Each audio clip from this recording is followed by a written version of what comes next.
I'm about to go eat a pork chop with my hands upstairs. Ooh.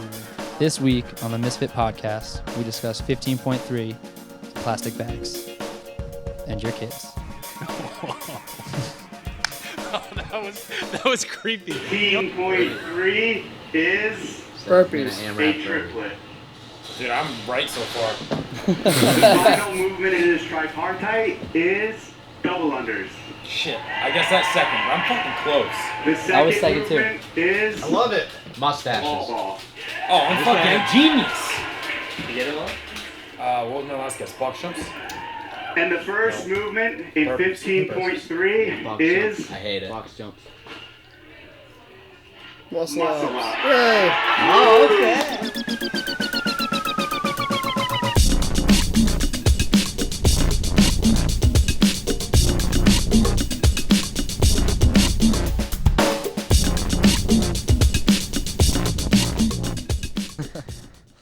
At Drake and CrossFit, April 10th to the 12th, we have another Misfit Athletics training camp coming up. Don't forget, you can sign up now.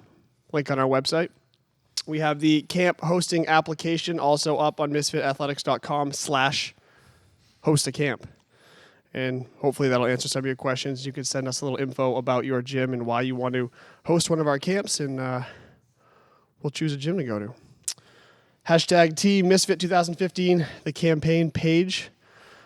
Post that hashtag on your Instagram, videos, photos. Whenever you want to tag us in something, it'll make it up on the website. So don't forget to do that. And follow us on Instagram and Twitter at Misfit Athletics.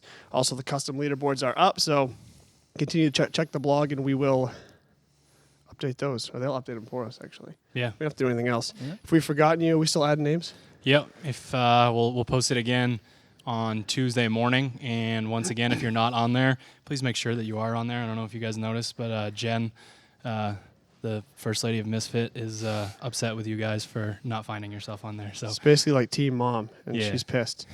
So if she's pissed, it's not good for us. So do us a favor. And I'm still dying from doing the workout. Okay, I got what you on else? this last one. Okay. So What- you guys get your awesome free programming from misfitathletics.com. We make these videos for you, and the one thing that we want you to do, other than the other 10 things we just asked you to do, is subscribe to our YouTube channel. That's going to allow us to get our viewership up. It's going to allow us to get some custom links. It's going to allow us to do a bunch of different things, make it easier for us to make better content for you guys. Also, the Host a Camp, the application that you put in now will be running. Summer tour is usually about June through September. Obviously, subtracting out the time around the CrossFit Games because we'll be out in California. So, Is that a guarantee? oh yeah, Oh, okay. guarantee. All right. No pressure, Joe. Yeah. Tell me about Special guest today, Joe Kearney. it. Special. Is your first time on a podcast with us? I'm honored. Are you nervous? Very nervous. I'm definitely going to fuck up. I don't even know if we use the F word on this show. I probably have, huh? Yeah. Okay. Definitely. All right. So, want to jump into some questions before we go over this workout?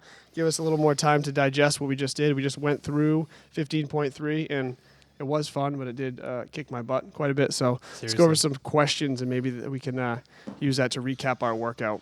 All right. This one's actually pretty much for you, Seth, from Charles Sawyer. Originally, you guys received the changes to the open format positively. Do you still feel the same way after 2 weeks in the books? Wait, why is that to me? Because you had the crazy math, the wizard. Oh, the 10 hours of pen and paper. Yes, I still am positive about the changes. I'm still good with the top 20. The only critique I would have, and this is just being a pain in the ass that I am, is that I would like to see that weightlifting event not favored or weighted so heavily in the scores, because they do the ranking by standings in the workout. So if you finish 500th, you get 500 points or whatever it is. The issue is a couple pounds are separating hundreds or thousands of places, and that's not necessarily indicative of the best athletes, as opposed to workouts where you can have greater separations, and that shows a better spread of who deserves to go to that next level. So not a fan how heavy that lift is weighted, but other than that, I'm still pretty good with it. How do you feel about some people dogging for the teams, dogging the first portion of the workout and then putting up huge numbers, and that adds points to individuals, but it helps their team? I think it's fine. I think that It's all if part you of don't the think game. if you want removed at the end, though? Is that not correct? Their What's that? scores get removed from the leaderboard? From the individual leaderboard? that Yeah. I don't know, but it all comes back to HQ not setting this up as efficiently as they could. If they wanted to make both parts matter, all they had to do was make it so that the highest standing team member in the individual ladder got both scores applied to the team. Does that make sense? Because it's part Right. 1 and part 2. Gotcha. If we'll take Gabe for instance, he gets the 240 reps or whatever on 15-1, and then a 265 or 266 on the second one, and you get 220 on the workout and 316 on the clean and jerk. If you're higher in the leaderboard, Gabe doesn't get his first score either, or the clean and jerk. You get both scores put in, so you don't get one of each. Gotcha. Does that make sense? Yeah, that I makes thought sense. that would have been an easy way to just take out the gaming of the teams not really showing who's fittest and kind of messing with the game. Does that make sense? Yeah. Yeah. Bad idea. Interesting. Good idea. I think it's a good idea. I mean, Just a thought. you could definitely play with the math and change it up and see what happens to the leaderboard. It's just I think it sorts itself out pretty well towards the end. I think it's top frustrating teams are still to the top watch right teams. now, especially on the individual side. But you'll keep seeing those people fall back and back and back if they're the type that really crushed the clean and jerk, but didn't do so well on 15.1. So I think it evens itself out at the end. You're still comparing your clean and jerk to the other people in your region. What would suck is that whatever 301 to 316, 320 range, if those 60 points specifically kept you out, that'd be pretty brutal. But at the end of the day, that's kind of just how the sport works. So Right. yeah. I'm still good about it overall. Anyway, this one's for you, Joe. It's from Jacob Hayes. How do you unteach a child to put a plastic bag on their head? Oh, wow. That's from experience, right? I guess from experience. 'Cause How did your that's- parents teach you to stop putting the plastic bag on your head when you were younger? Told me to stop being an idiot, but I mean, hey, I think it worked. No, it didn't. Didn't work. Seth, how do you unteach a child to put a plastic bag on their head? You put it on there and seal it up and watch the panic in their eyes, and then you take it off right at the last second, and they'll never want the plastic bag on their head again. Wow. So really push it to the limit. Push everything to the limit, bro. It's CrossFit. That's right. I think Jacob would be proud of that. And the last one is from BRAD318. When can we get the new shirt? It'll be March 23rd, Ted, correct? Oh, wow, look at that. It's a little spin around. We get the back. Not even sweaty. Look at that. Mine, Fred? All right, so for anybody that's new to Team Misfit this year, following the blog, going to be supporting their athlete at regionals, showing up as a fan, on Saturdays we do kind of a sea of purple type of thing at all the regions we go to. If we were to ask you guys to buy one thing all year, it would be this T-shirt, wear it at regionals. So Purple just rain. something fun that we do every year, and you can expect a pretty big one in the South Central, Northeast. What I like about it is there's a lot of followers that have no idea who each other are. So you have the Misfit shirt on Saturdays at regionals, and you probably going to meet a shitload of people that have, similar interests in following the blog, and can meet some cool people to compare yourself against, train with, trade videos with, stuff like that. So it's beneficial in that way too. Absolutely. And his next question. For how does- who? For anybody, Oh, really. boy. How does Cam have such a glorious garage gym? Walter D. Wilson. Yeah. I mean, That's I'm not even going to go into the financials of that family. Did you know Cam has a dog? A what? A dog. You're kidding me. He put up one picture on Instagram the other Really? day. Just one. What kind of dog is it? I don't even know. What's it called? Or what's its name? Who's it called? Who's it called? it Who is called? it? Who's the dog?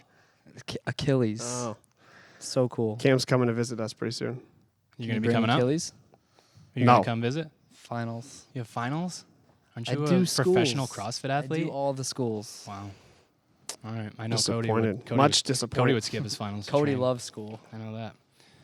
All right, let's get into it. Seth, you want the honors? What do you think about this bad boy? Well, I thought it was a lot of fun. I think it's a good test of the motor, just like he kind of presented us with that clue. You can get up and go. From movement to movement, the muscle ups for the higher level athletes, 7 is no longer a test. It's no longer even a major skill. It's not even a bump in the road anymore. 7 unbroken, especially for males, trying to get in that top 20, automatic. There's no breaking those up early.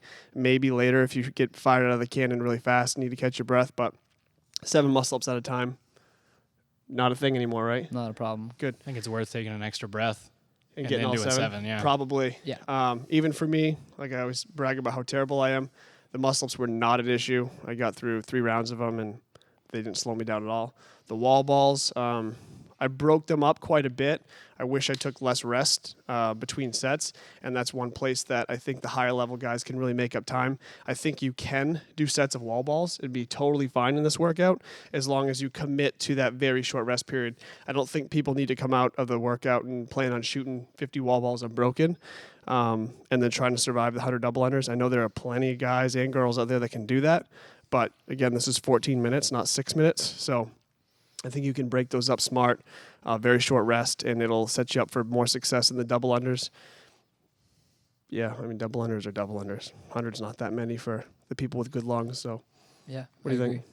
How would I you mean- break it up? I mean, you're going to be doing this tomorrow. So, Joe just judged me and screamed at me for 14 minutes, and he actually said I did pretty good. So that's different for me. Usually, he doesn't think I do good at all. So, Yeah, you did good. You what, did good. what could I have done differently?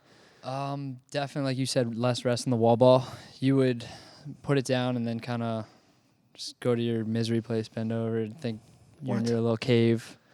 But then it 15, 20 seconds pass, and 20 seconds I wasted. you were wasting some good amount of time. All right, don't do that. Definitely don't do that. But you did really well in the double unders. I think you're hitting roughly sets of 30, 20 every time, which is, I think, what anyone needs to do to do well in this workout. And then muscle ups, you didn't rest as much, but the wall balls was definitely staring at that ball before you picked it up was your limiting factor. So do you think that's the make or break for most of the better athletes too, is how well they manage, not necessarily going broken, but how well they manage the wall balls? Yeah, I would say so. At least from watching you, I mean, we saw... Not a great example. Yeah, we saw Lauren Brooks have trouble on the rings, but I mean, I don't think many athletes will have that much trouble on the rings as she did. Sure. And what's going to happen is if you can hold on to big sets of wall balls or have 2 big sets with a small rest, you're going to do a lot better than if you don't have a plan and you just start dropping the ball and looking at it. So just so I'm clear, you think the bigger sets are okay if you don't have a plan? Is that what you're saying? I think the bigger sets are going to be fine if you... What's a big set to you, or to everyone that's trying to set up to their be game honest, plan? my first glance at it, I said 30 and 20 with 5-10 second rest in between. Is that sustainable when you go to those double unders though, without the shoulders burning out? Even if you have good Yeah. form and technique, is that still sustainable? I think so. Yeah. You saw both girls in the first round do, I believe, their wall balls unbroken, all 50, and then they got to their jump ropes and they were tripping on their double unders a lot. I think that had to do with the fact they had to use like demo ropes from a sponsored company. Maybe. I think. The way Julie was holding that rope was crazy. Her Yeah. hand was all the way down the rope. It's Yeah, just it was- tough to get a whip on the rope doing Yeah, that. it was different. And her elbows were really far away from her body, and she was using a lot of shoulders, like you said before. But you definitely have to be calm getting into your double unders because we Yeah. all know how easy it is to trip up. Your heart rate jumps up, you start freaking out, and it's really just simple. You just step through, and then you just keep going on your set. And actually, it's funny you bring that up. That was one of the things I thought I did well in the workout was as soon as I got my 50th wall ball, I really just like settled down, took 3 steps over to my rope, picked it up, and hit my first set as calm and as paced as possible. And that set me up for the rest of the double unders, and that's kind of how I was able to make up. Because Drew and I were neck and neck the whole workout. He's much better at wall balls than me. I would get on the rope calm, and I'd kind of move through the double unders, and we'd get back to the rings at the same time almost every round. So I think that was really key for me was just when I got to those double unders, just really focusing on my breathing technique and just cruising through them, making them like just a recovery part of the workout. So when I got back to the rings, I could focus on hitting those 7 muscle ups. Yeah, you guys definitely flipped there. When you were taking your rest on your wall ball, I'd look over at Drew, and he was taking less rest, but then right when you got to the double unders, you switched, and Drew was miserable during them, and you were fine. Yeah. So what about, you have a lot of experience with the other Team Misfit members, both you guys.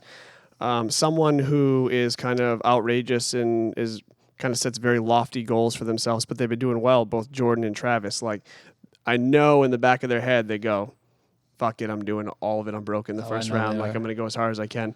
Do you think that that's smart for big guys with great capacity like those two, and there are many others that are similar to them that follow? Is it smart to take that first round and go balls to the wall and then try to take your last 11 minutes and get as much work done as For you can? Jordan, definitely. Jordan's by far the best. So for just him, transition. for not for the general public. Not for the general public, and I haven't watched Travis enough. I know Travis's level of determination sets him apart from a lot of people just based on how badly he wants it. No doubt. But Jordan, when they do workouts together that are unbroken, Jordan usually wins because Jordan, there's no thought process in his head moving from movement to movement. So let's say Jordan, seriously though, if let's say Jordan overshoots a little bit during one of his sets, he's got 15 double unders to go. The second he gets done those double unders, you know he's going to the rings. Yes. So many athletes do the big chunks, weight. I don't think Jordan's going to be able to outpace himself in this workout because of how tough he is transition movement to movement. And it's not a couplet. It's not. There's a lot of Right. time between movements. So if your capacity's there, similar to Jordan, this is the type of workout will workout pace you. that you'll gonna be pace able you. to just keep moving because Yes. it'll stop you on its own. There's Yes. no movement in this workout where you lose it. Like the toes to bar in week 1. Right. People just couldn't physically do another one. Right. Most athletes can do 7 muscle ups. That's not a limiting factor. You can always do another wall ball. You can always do another double under. If you're That's tough enough, you debatable can do it. For me. well, I You're tough like enough.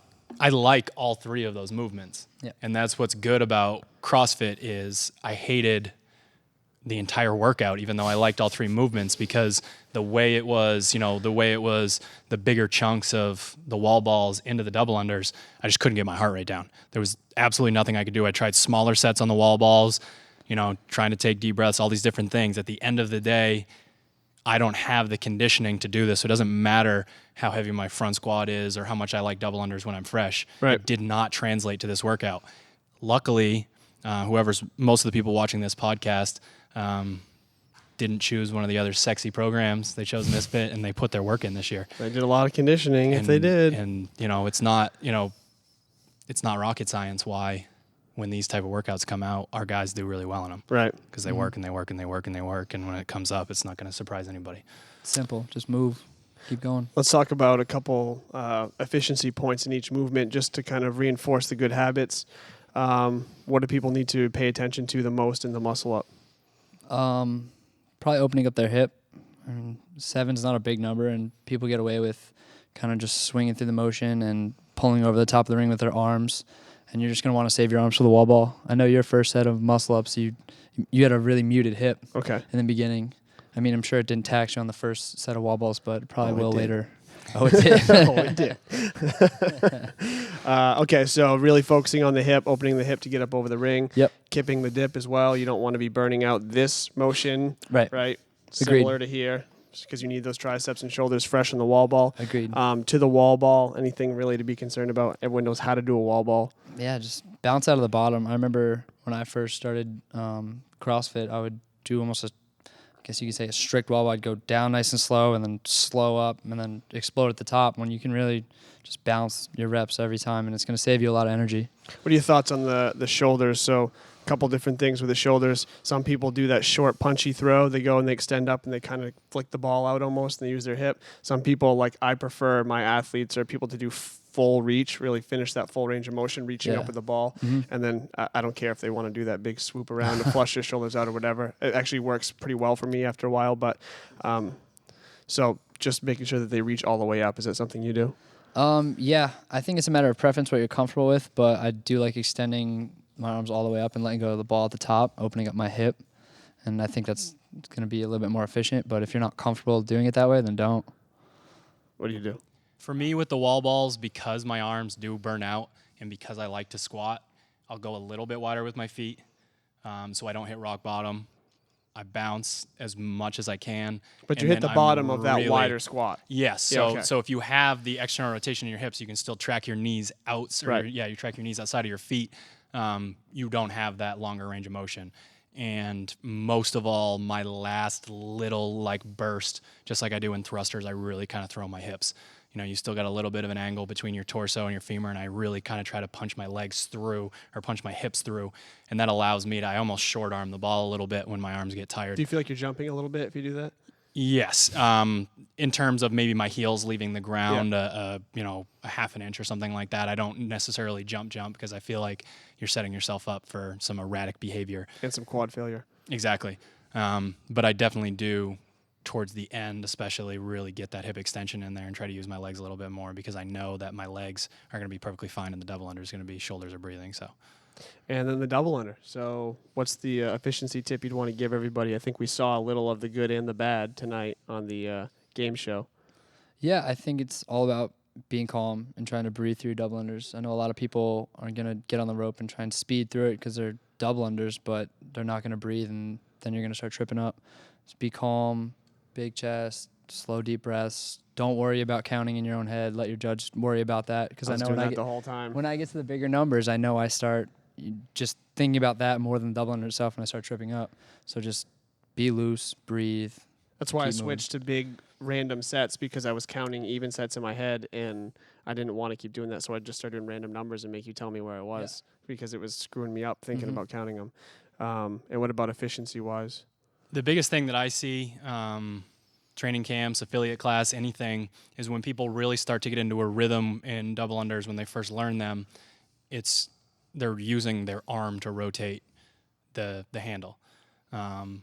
That makes it a lot easier for people to learn the double under. The problem is it just lights your shoulders up.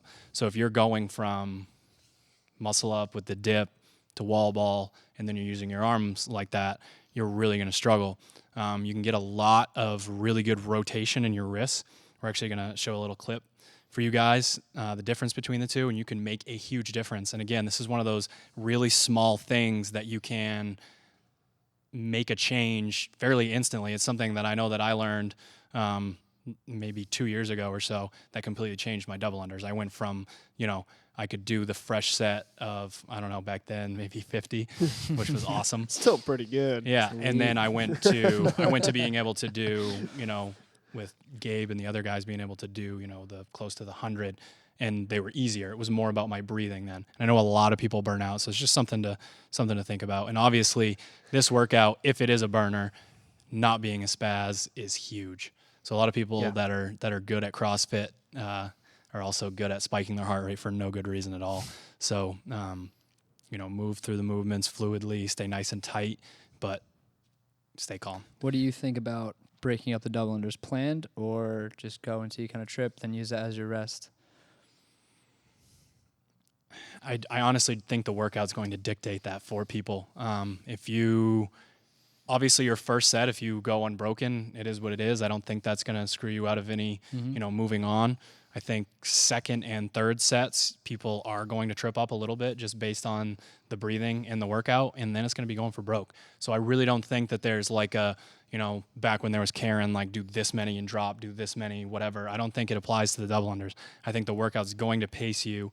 And if you, let's say you went unbroken 750 and 100, you might be ahead, but the workout's going to tell you pretty quickly, and you're going to get caught back up to. You don't win this workout in the first round, that's for sure. Absolutely. And I think one note with the double unders is you can feel yourself ramping up. Either your shoulders are going, or you don't want to jump anymore, or your breathing's just kind of catching up to you. You can feel when that's coming, and when that is coming, you can just stop, take 2 or 3 deep breaths, and then get back to normal and go again. So if you're not redlining with those double unders, and you're just making sure you keep yourself at that comfortable, well, not comfortable, but maintainable position, and you don't redline, I think you can stop whenever you feel that coming, and you don't lose a lot of time.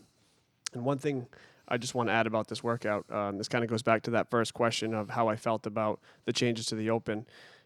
So far, up until this workout, Castro's done a really good job of making these almost one and dones, right? Because a lot of people didn't want to redo the first one because you had to do 1A and 1A. And if you did, you had to match that clean and jerk, or else it wasn't worth taking the other score. Right. So that kind of deterred a lot of people from going again. Even if they did go again, a lot of people didn't improve. Second one, who can do high rep couplet? Right. Who can do that many chest to bars in a 3-day span? Twice. Right. It's too much to ask. The hands were too beat up. This is the first workout that's not that demanding on any one part of your body, and you could probably have, if you needed to, 3 attempts at this. You agree? If you had to.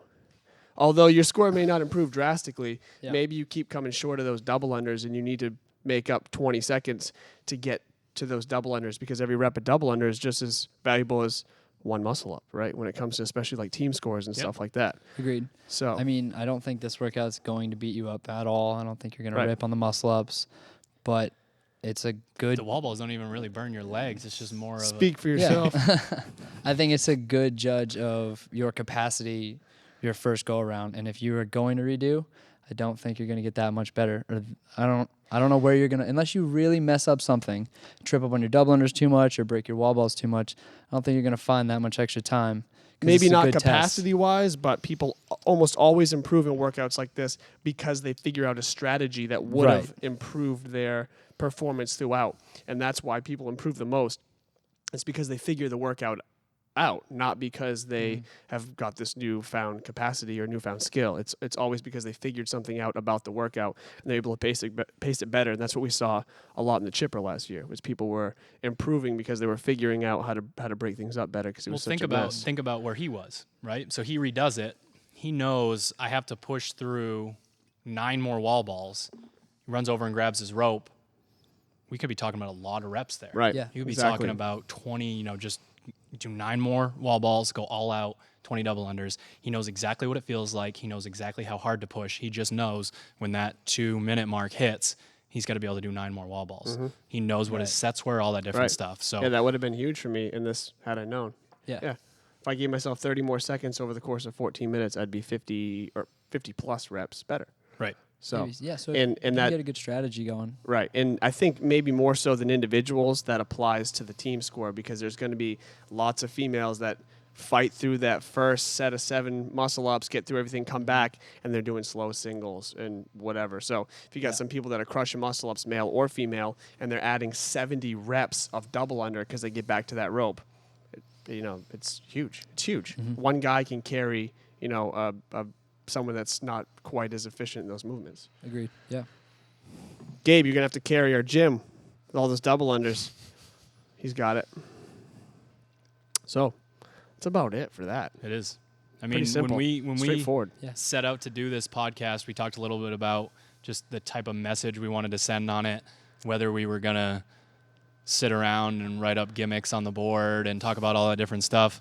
And at the end of the day, I guess this is the end of the video, so the disclaimer is not a very good spot, but we're not any of these weeks going to give you guys something that we think is magic, the magic rabbit pulled out of the hat. We do this so that we can give quick, tiny tips. We can talk you through it a little bit. We can give you guys the input from, a high-level athlete, all that different stuff, but it's on you. It's 100%. I do have 100% on you. 100. I do have one gimmick. Just What's have a that? backup rope in place. Backup rope. Let's just say, like, something that's happened to me a bunch of times, the rope explodes on Remember you. when Cody lost the gauntlet in Yes. 2010? Yes. Just Cody. have a second rope that someone can toss you in case something goes wrong. You don't want to have to redo this again if you're crushing it. Agreed. That's the only stupid little gimmick I'll throw out there. Have a Joe, backup you're going to rope. use 2 rings or 1 ring? 1 ring, definitely. All right. Joey, 1 ring. Coming in strong. Bergeron's coming up here. He's going to take all the other rings down. You're going to come in here Is he going to Friday comment on morning. this video on 1 ring. Instagram now that we shout out? I don't know. We'll see. We hope. Okay. All right. Thanks for watching. Subscribe. Follow. What else do they have to do, Ted? Like it. share it, Comment on it. Watch it twice. All chop of it up, make like a remix video. Tell your friends. Tell your friends. All right. See ya.